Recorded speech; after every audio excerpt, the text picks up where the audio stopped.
Quero, desde já, mandar um abraço para o pastor Márcio e para o distrito de 7 de setembro. A mensagem de hoje é preparada especialmente, para essa igreja a pedido do pastor Márcio.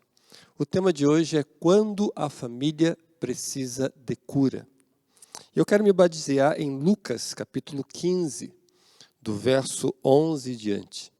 Nós vamos falar sobre família dentro da história do filho pródigo, Não preciso dizer que a família é a base da sociedade, a base da igreja, E existem alguns comentários interessantes, Existe um sociólogo chamado Bastos, que ele diz que a família é o único fenômeno social, além do fenômeno religioso, que se encontra em todos os tempos e em todas as culturas.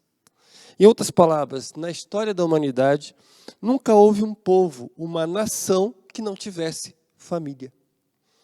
Na ordem da criação, a gente sabe que a família foi estabelecida por Deus.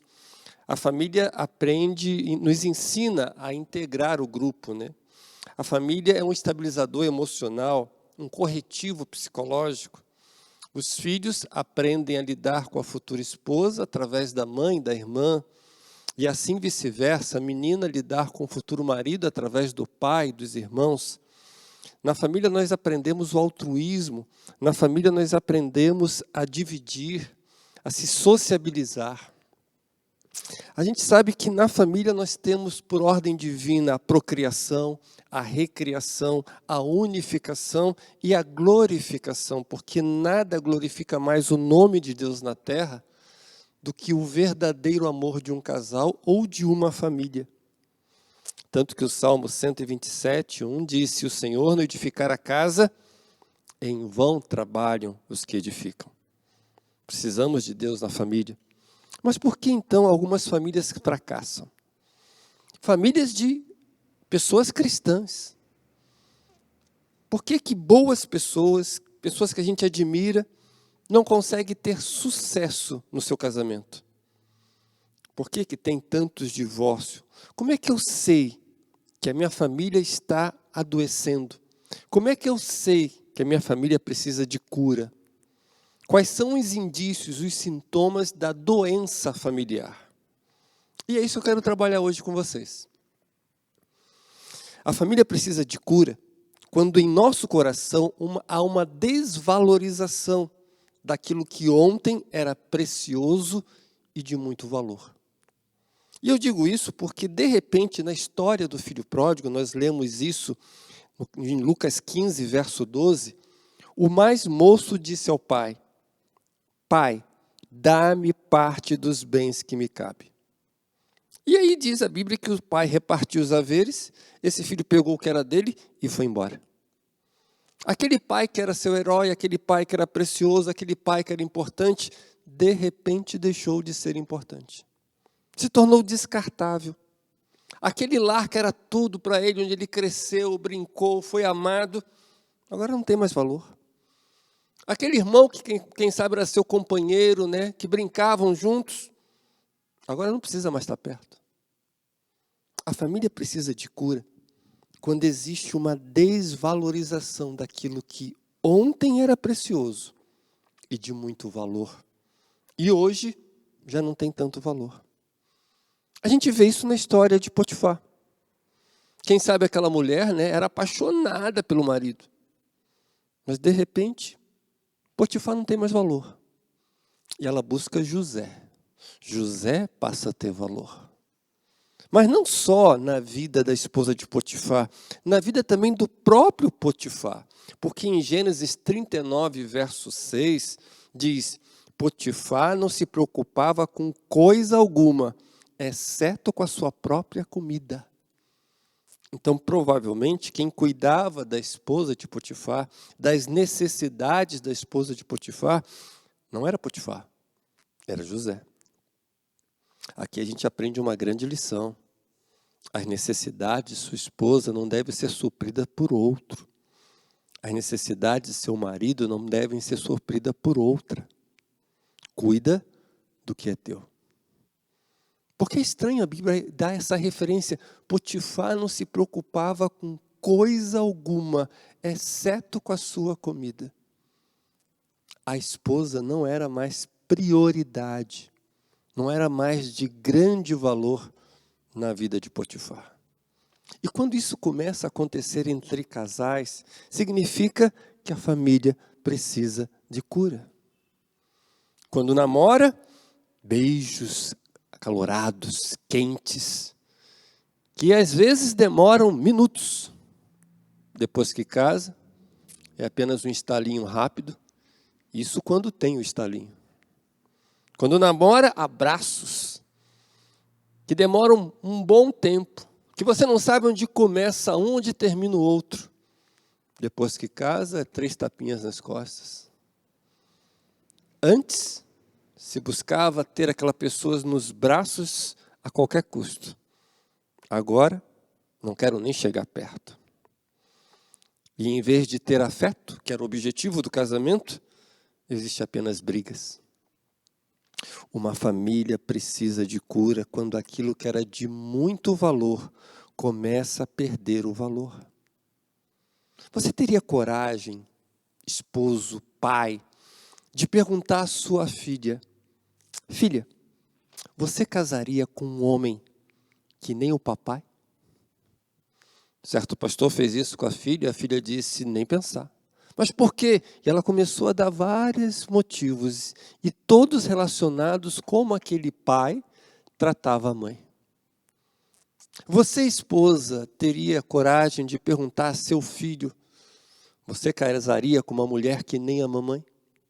Será que a resposta seria positiva?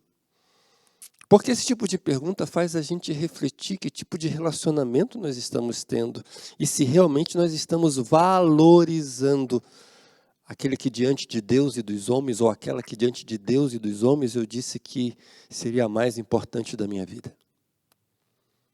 A gente prometeu honrar o cônjuge. E como é que a gente honra? Porque honrar é reconhecer o valor, é respeitar. E hoje nós temos pesquisas que 50% dos homens de igrejas cristãs já foram ou estão na pornografia da internet. Estão honrando as esposas. Antes era mais desejada, agora busca outras mulheres para ter esse desejo. Aquilo que era de muito valor, agora não tem tanto valor assim. E quando isso acontece, a família precisa de cura. Segundo motivo está também na história do filho pródigo, quando o desejo de ir embora é maior que o desejo de ficar. E por que o filho pródigo queria ir embora? Poxa, ele tinha uma casa com um grande campo, era uma grande fazenda. Ali tinham animais, ali tinha uma casa grande e bonita, havia amigos, havia empregados, havia boa música. Dentro daquela casa ele tinha tudo. Por que ir embora? Uma família precisa de cura quando o desejo de ir embora é maior que o desejo de ficar. Quando o lar é um céu, a vida é um céu. Mas quando o lar é um inferno, a vida é um inferno. E muitos não querem voltar para dentro de um lar onde se vive o inferno. Muitos não querem voltar para uma casa onde só há brigas, discussões, críticas, ofensas. Alguns querem amar sem o Deus do amor. Expressar amor de um coração egoísta é querer dar o que não tem. E olha, se você não consegue amar a Deus, dificilmente você vai conseguir amar outras pessoas. Por quê? Porque a Bíblia diz que Deus é misericordioso, é paciente, é benigno. Se eu não consigo amar uma pessoa assim, como é que você vai amar um ser humano que é pior que Deus e muito mais falho? Se eu não consigo amar um Deus que é capaz de fazer tudo por mim até morrer,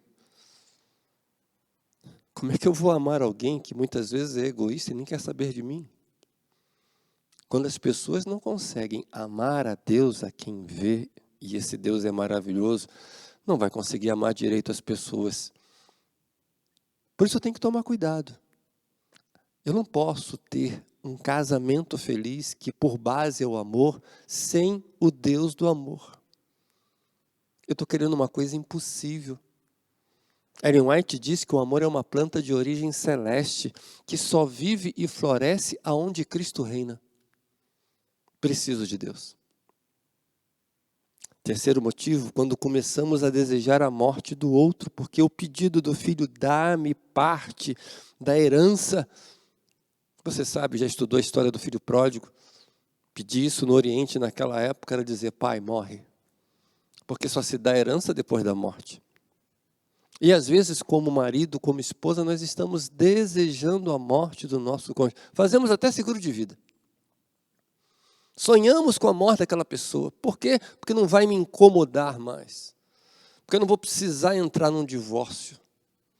Porque eu não aguento mais essa pessoa. E alguns ainda dizem, eu não sei onde eu estava com a cabeça quando eu casei com você. Uma família precisa de cura quando começa a desejar a morte do outro. Quarto ponto, quando dentro da família a festa do outro incomoda. Lucas 15, verso 28, diz, ele se indignou e não queria entrar. O irmão mais velho agora não estava feliz com a volta do irmão mais novo.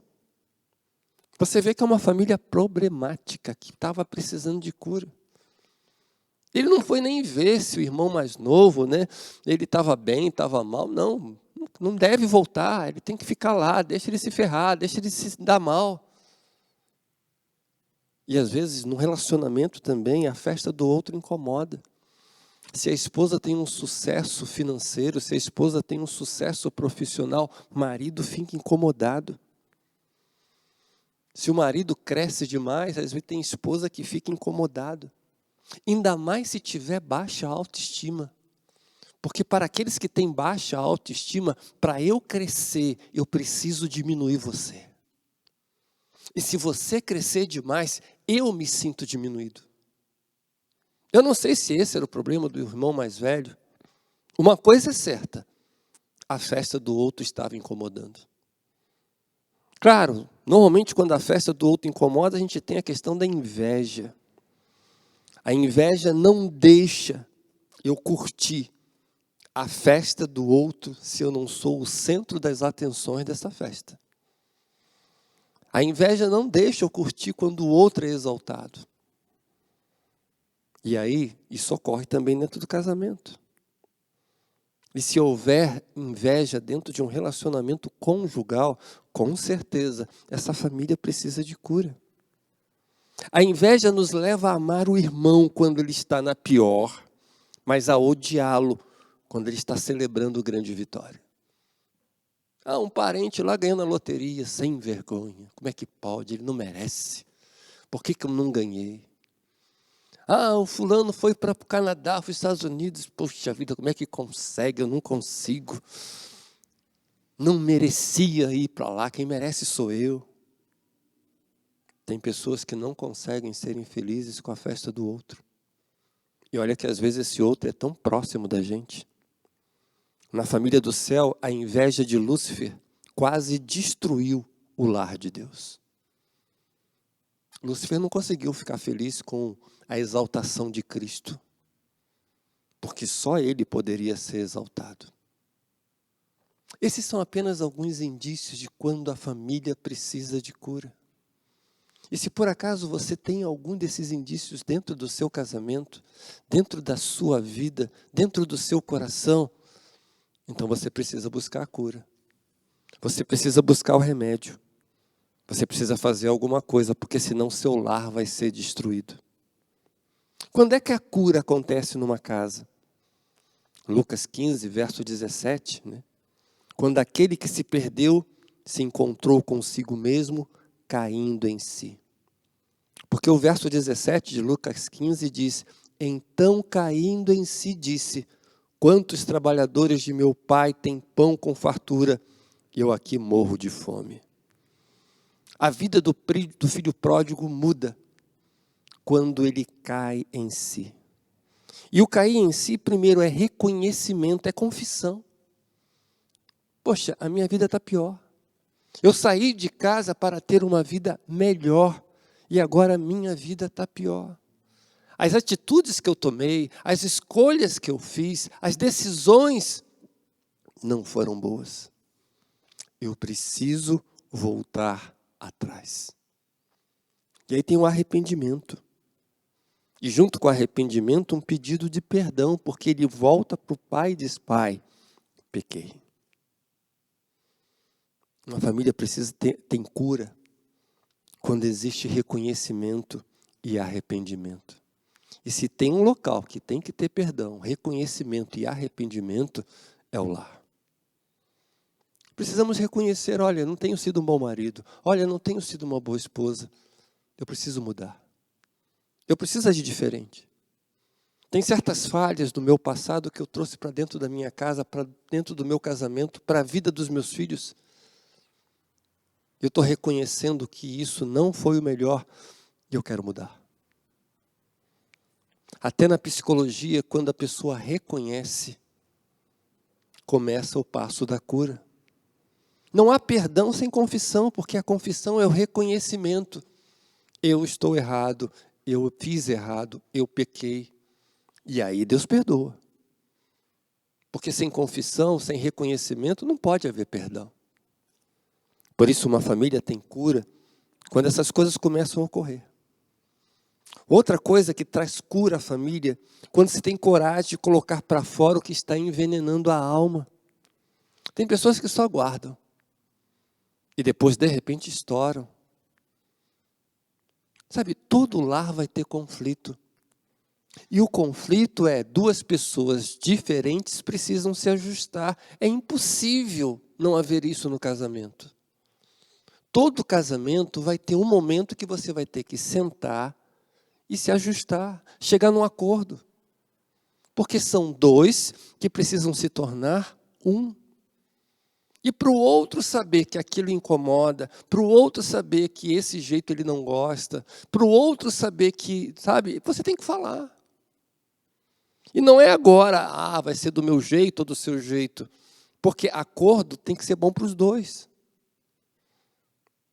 Mas aquele pai só pôde cuidar do irmão mais velho e ajustá-lo, porque ele chegou a colocar para fora o que estava envenenando a alma. Nós precisamos ser sinceros com os nossos sentimentos.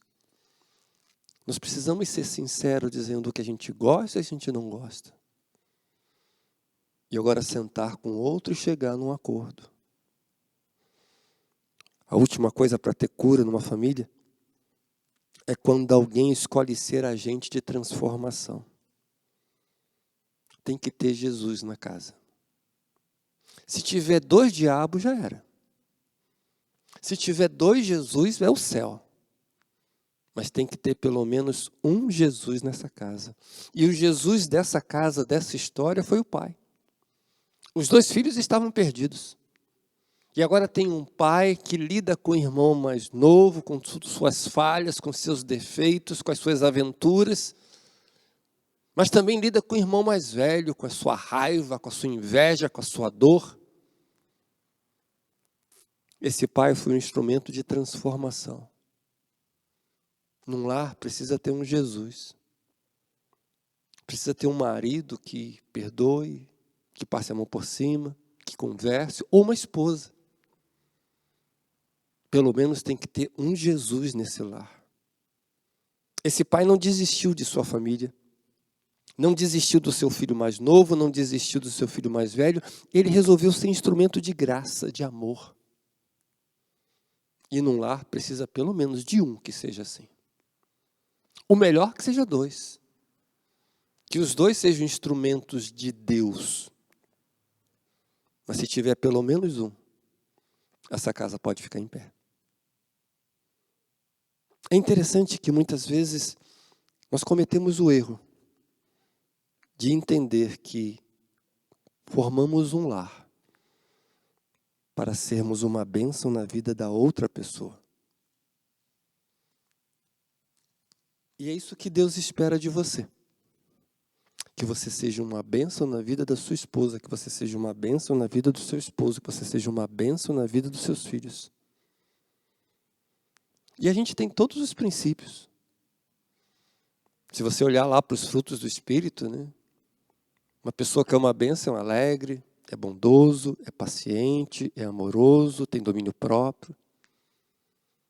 A gente tem todos os indícios. Ser uma bênção, né? Diz Ellen White, é ser cortês, os pequenos detalhes, palavras animadoras, amorosas. A gente sabe o que fazer.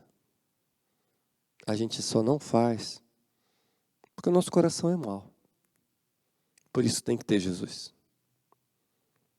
Aquela casa só teve cura do filho pródigo porque tinha um Jesus. Eu espero que você seja esse Jesus. Que você seja esse instrumento de bênção. Certa vez eu ia viajar. Preparei a minha mala, saí. Fui resolver algumas coisas da igreja. Ia fazer uma semana de oração fora. Pensei, vou chegar em casa, vou almoçar, pegar minha mala e vou sair. Cheguei em casa, abri a porta. Minha esposa gritou, tem que comprar alface. Eu pensei, poxa, por que ela não comprou? Sabe que eu estou na correria, sabe que eu vou viajar. E aí não falei nada. Daqui a pouquinho ela disse, marido, você vai comprar alface? E eu pensei comigo, eu não vou. Passou mais alguns minutos, a terceira vez, ela disse, marido, você vai comprar alface ou não? Quando eu fui para o quarto, eu vi minha mala aberta. Ela havia passado todas as roupas, havia dobrado de uma forma que não amassasse. E agora ela estava fazendo o almoço para eu viajar, né? Depois do almoço, com tudo certinho. Em outras palavras, ela passou a manhã toda pensando em mim. E eu estava quase brigando com ela por causa de um alface que eu ia comprar a 100 metros de casa que tinha um mercado. Naquele momento eu estava pensando em mim, enquanto ela estava pensando em mim, e em nenhum momento eu estava pensando nela. Eu sou grato porque naquele dia ela foi Jesus. E eu aprendi que eu preciso ser Jesus também. Eu não quero minha família doente por minha causa. Eu quero ser instrumento de cura e não de doença. Que Deus te abençoe para que você possa amar. E através de Jesus deixar de lado todo o seu egoísmo. Que Cristo possa curar qualquer doença que haja dentro do seu lar. Que Deus te abençoe.